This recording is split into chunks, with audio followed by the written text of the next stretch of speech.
Okay, my name is Gilbert Nadeau. They call me Gil for short. That's a joke.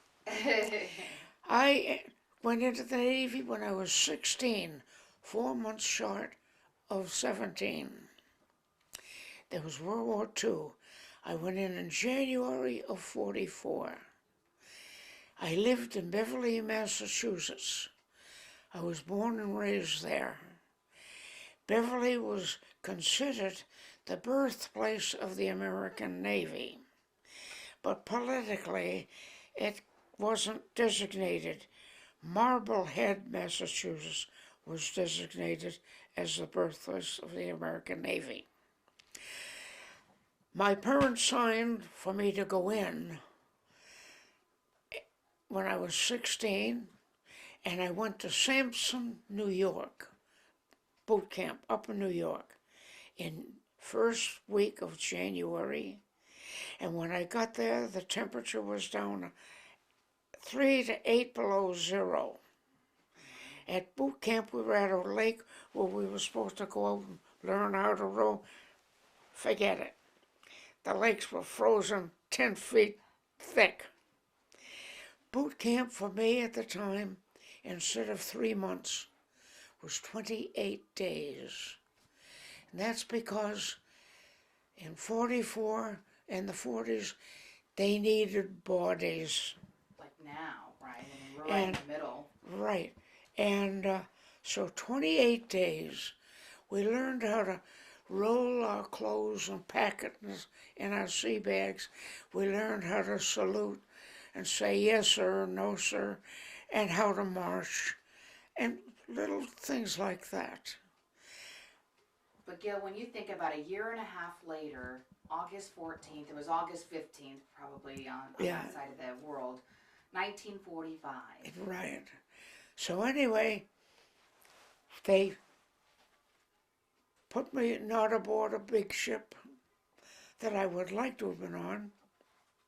They put me into the amphibious on a very small ship called an LCS for landing craft support.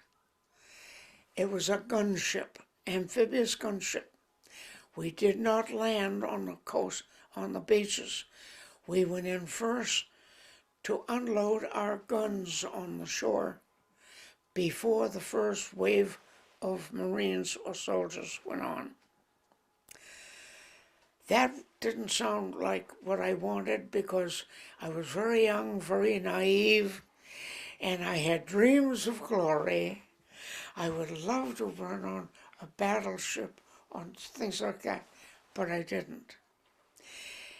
And now we get to the day of VE Day. Our ships were sent. We were in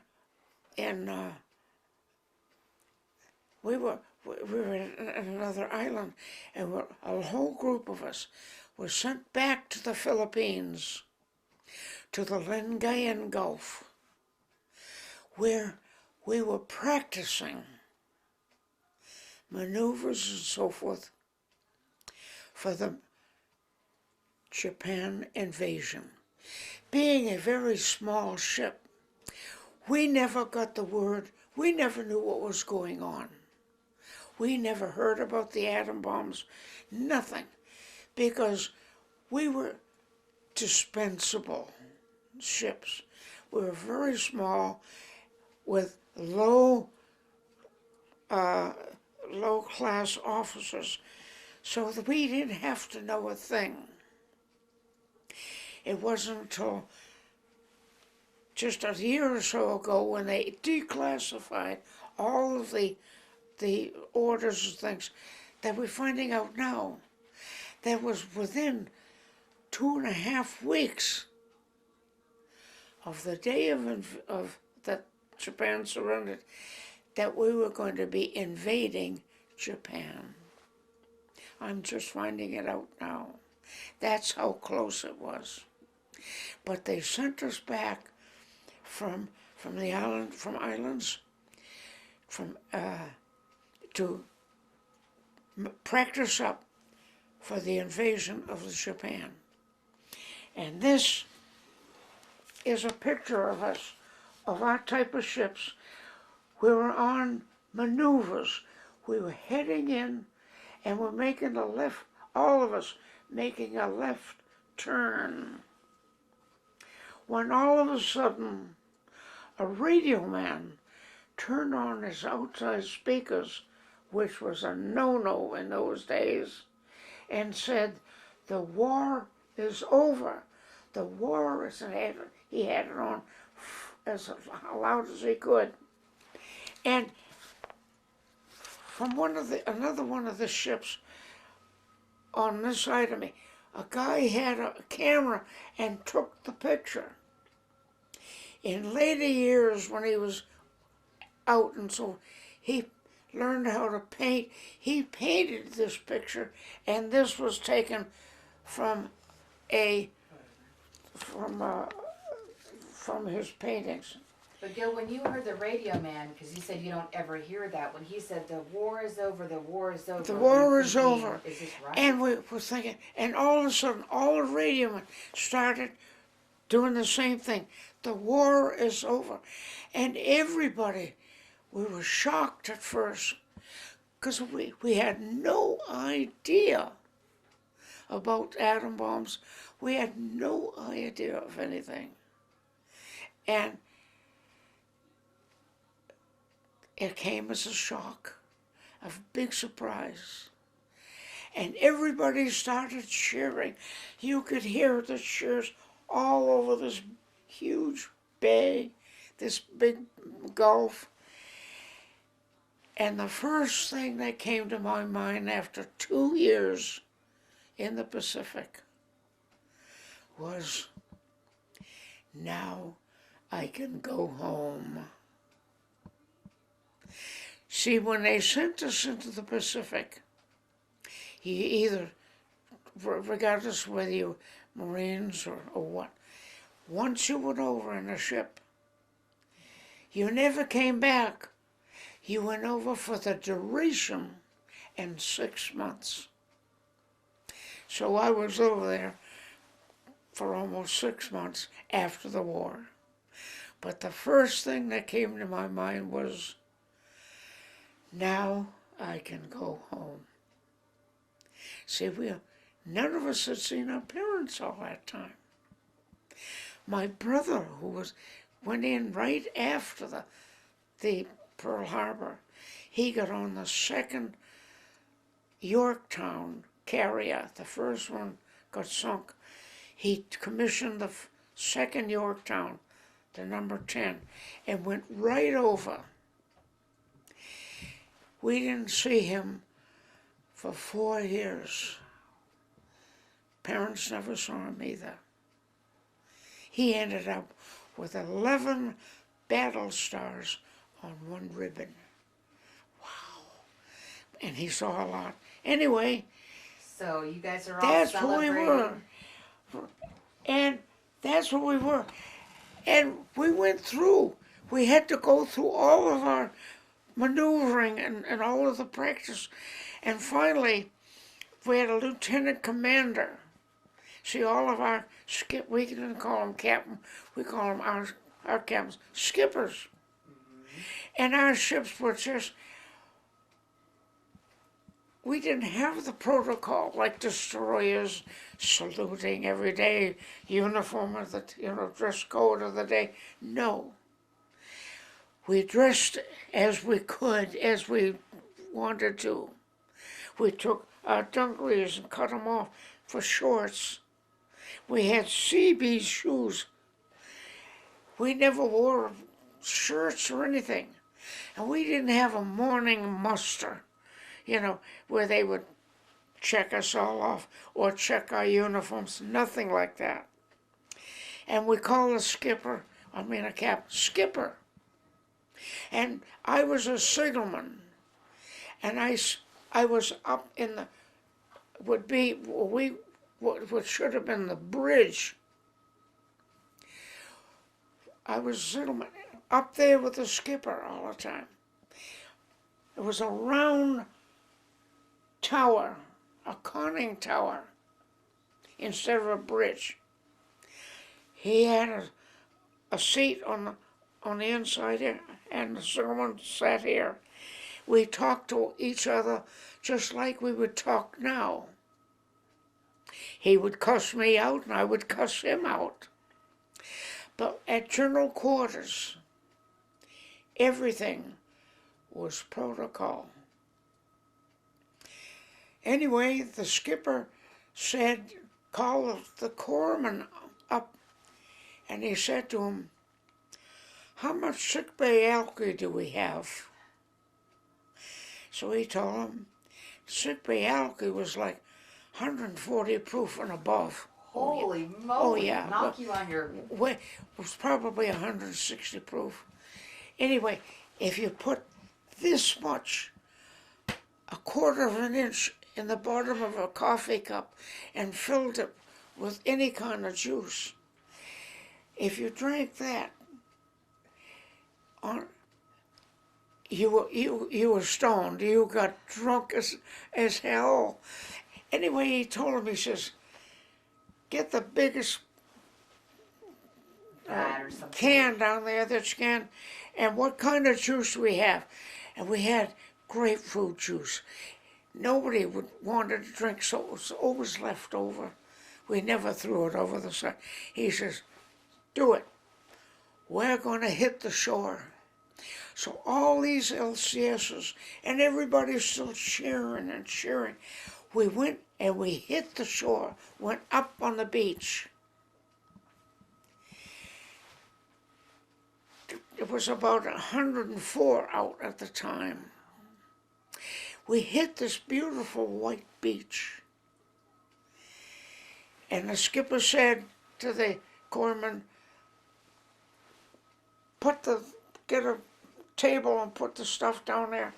And then he said to us, all you guys on your liberty, if we were in port, those that have liberty can go over the side and have some of this. Of course, I was one of them. Yeah. I was a third-class signalman, and being a rated person aboard these little ships, that was a high rate, and so, of course, I immediately put myself on the Liberty Group. We jumped off the bow, and that's about that's about 9 feet from the bow. We jumped off the bow into the sand. And the sand was so soft. We went right down to almost to our knees in the sand. And it was 102 there. Hot, hot, hot. And we're all cheering, and we're all saying, wow, we're going to go home, we're going to go home. And we got a cup of this. Of course, it didn't last long. Zoom. It took a while to hit us, and we decided we would take, there was a road at this bit that took us close to an army camp, and we went like hell down this road. We were going to get some army beer. Well, there was outside the camp there were 2 or 3 thatched huts, you know. They weren't wood or anything, built out of reeds and everything. We went there, and it was run by this Filipino, and he had cold beer. And he had what was known the Filipino homebrew whiskey called tuba. And he had made a deal with the army guys. He had a small ice maker. And so we had cold. So we had water and the tuba, which was probably 118 proof strong. And the way you're supposed to drink that in the glass with water. You put that much in the bottom, and the rest water. And you'd still Not get drunk us. as a skunk. Not us. There were 4 soldiers sitting there sipping their drink. And 4 of us got in, sat at the table, and we had that much tuber and this much water. Ooh, that was good. And it was cold. Well, the soldiers were laughing like hell at us. And I said, you heard the Boers over? Yes, we know. They said, that's why we're here. We're going to get drunk. We said, we're here to get drunk too. And they said, they laughed, and they said, what are you laughing at? You're drinking it wrong. He says, you're supposed to have that much tuba and that much water. Oh, not us, we're sailors. I don't know. Very shortly, one guy had to get up to go around the bush to go to the toilet. He got up, stood up, and went flat on his face. And all of us are laughing and laughing and laughing. He managed to get up and go out and do what he had to do. And it was my turn. I stood up and down I went. We were all really drunk. And the soldiers just laughing like hell at us. Now we had to get back to the ship. We could hardly walk. And we're all cheering and because the war is over. We couldn't we couldn't walk the 1/4 mile. But here comes a Filipino with a little donkey cart. He was carrying something. We hopped in it. He took us down to the beach. And our ships at that time decided they were all going to pull off the beach and go back to the anchorage. And here we get to the beach, and they're moving off, and we're running as fast through this soft sand. I went out to right up to here in the water, said, come back, come back, come back, you know. It was funny. They didn't come back. They had to send a boat back for a whole bunch of us. Anyway, that was the day. That night, we were anchored in the bay with tons of other ships. When it got dark, all the ships started firing off their pyrotechnics. I had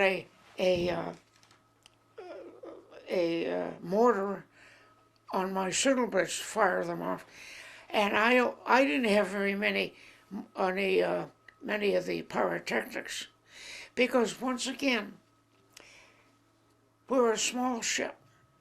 We only got what was necessary. Instead of having a whole big locker full of them, I had just what was necessary. And the guys came up, they wanted to shoot them all of them. I said, no, you can only have a certain few.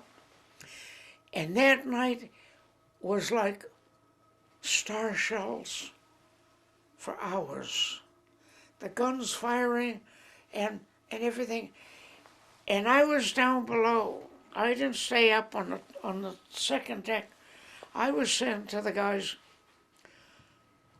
you better stay under cover, because all of these shells going up have to come down. They're not all going to land in the water. One guy disbelieved me, he wasn't listening. A shell come down, landed on his shoulder, broke his collarbone and everything. And so they all, after that, got under cover. But anyway, that was the day and the evening of the World War ending. It was wonderful. Everybody was so cheering. They were all hoarse. It was a great, great day, especially for our little ships, because we had no idea we were that close So it just came out. to surrender. What do you think about, that was 75 years ago, Gil, and where you were then and where our world is now? You know, for us, we feel like we're here today because of what you have done. And August 14th is an incredible day to celebrate. It was. But there again, I don't care what branch of the service you're in. They rigged up with the draft board, you know, with our thing, how to send the men back. Now they couldn't send them all back. You know, there's too many. You just couldn't, like on the base, you just couldn't send them all back. What do you do with everything? All the logistics for getting stuff back to the States, closing up bases and so forth, had to be done. And we had to have so many points, you know, to get back. So how long did it take you to get back? And it depended upon age, whether you were married, how long you'd been overseas. Well, I was single, I was young, not married, but it took, I was there 5 months later. And in that time, we had to do a lot of logistics. And our ships were sent not to Japan, but to China. Our ship, we were number 7 ship to go up Shanghai. So we liberated actually Shanghai, the big city. And being a gunship, they were going to use us for the next 4 or 5 months with minesweepers to minesweep the coast of China of all the mines that the Japanese had put in to the China coast. And there were millions of them. So for 2 weeks at a time, we were following the minesweepers. They would cut a mine up, give us a signal, and we would look for them. We'd find them, they're floating, and we had to blow them up. So in about 5 months' time, we blew up about 125 mines, just our ship. And that was dangerous too, because the shrapnel flew everywhere. Anyway, after that, we went back to Shanghai. We had for Christmas, we went to a mass. That was the second time I had been to church, and all the time I'd been overseas. We had a mass, and then on New Year's, I got word that I could go home. So I left my ship in Shanghai, and the skipper of my ship was also going to leave to go home, because he was in sooner. He was a skipper of a PT boat before he came back and took command of our ship. He was an ensign, captain of a PT boat. And he came back, he was up for JG. But because he had to be a lieutenant to be a skipper of this, he jumped from ensign from 1 to 2 stripes to be the skipper of our ship. That was good for him. He was leaving. I went up on being the gentleman. I went up and I took the commissioning pennant down and I gave it to him. Because usually the captain that commissions the ship, if he commissions it, when he leaves the ship, they will give him that first commissioning pennant. I brought it down to him and he says, "No, I don't want it." He says, "I don't want to look back on anything." So I kept it. There it is. And that was about 7 feet long. It's only about 3 feet long. I have it. I said, well, if you're not going to keep it, I'll keep it. So when we have a museum for our ship, I'm going to frame it, and it'll be going to the museum. Gil, what do you think, each year when it turns August 14th, what goes through your mind? Well, after the war, the majority of World War II vets, I don't care what branch of the service, when we went in, we weren't looking for what we could get out of it. We were all so angry about Pearl Harbor. We wanted to go in, kick butt, win, and come home, and go on with our lives. And that's what the majority of veterans did. For instance, it took me 40 years to talk or open up about what I did in the service. And it was only because I went to the first reunion of that type of ships. And we got there, and it was just us old guys, not from our ships, from all of them, 130 of these ships that were built. And most of it, we didn't know it at the time. We thought that all of our LCSs had been sold for scrap or given out to other country navies. We didn't think there was one left. So anyway, when I went on the reunion, I met guys from other ships. But since they were exactly alike, every ship of the LCS was alike. So if you served on one, it was like being on the other. So when you met these old guys, the camaraderie was that close, even though we had never met them before. There was only one man that was on my ship, that came. And he wasn't on it all the time. He was transferred on it because he was a electrician's striker. That means he didn't have a rate, but he was looking for a rate. And our electricians had been transferred off to go home. So he transferred off from the number 58 to our ship. And he was there.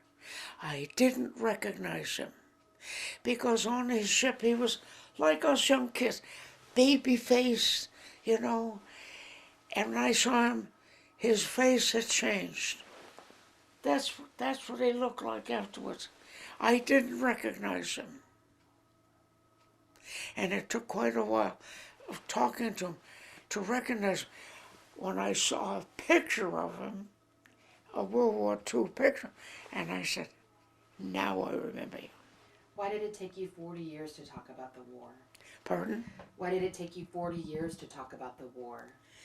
Why? Because, like I said, when we went in to get the war over. Either win or lose. If we lost, we were all going to be gotten rid of. Because Japan, we find out now, years and years later, they declassify by papers that they take from the Germans, and Japan would have taken half of America from California, and Germany would have the other half. That's what we found out. And but that didn't happen, right? No, but if the Japs had come and we had come home, we would have been eliminated. They would have killed us all. And the Germans would have done the same thing for the people on the West Coast or East Coast. Good example is when the commies took over China. 20 million were eliminated. 20 million. Because they were believers of capitalism. They liked America. They liked us. You like me? Off, you're dead. And that was whole families.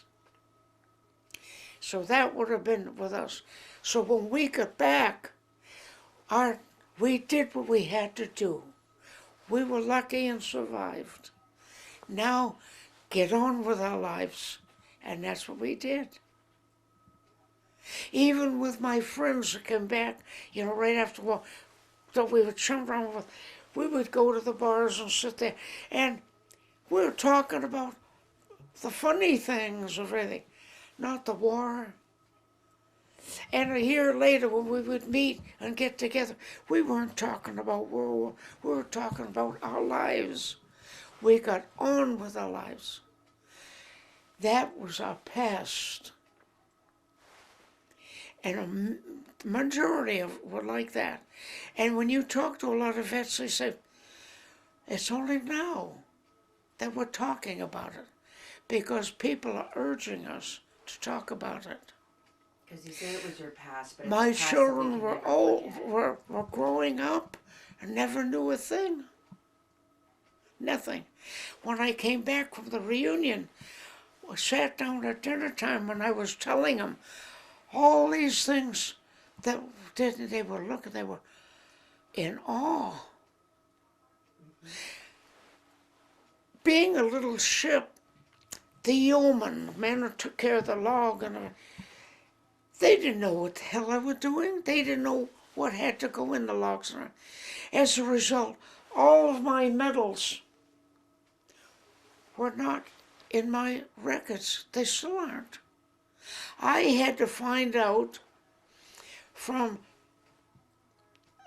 the guys that lived in Virginia and close to Washington, that were still in the political, that wrote the books about LCSs and what we did, all of them, what units and so forth.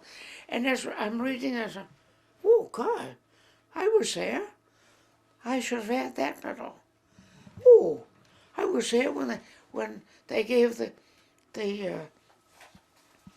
unit, Navy unit citation. I was there. I got 2 of them. And 1992 is when I got my medals. Wow. I had to get them from these books, and I didn't get them from the government.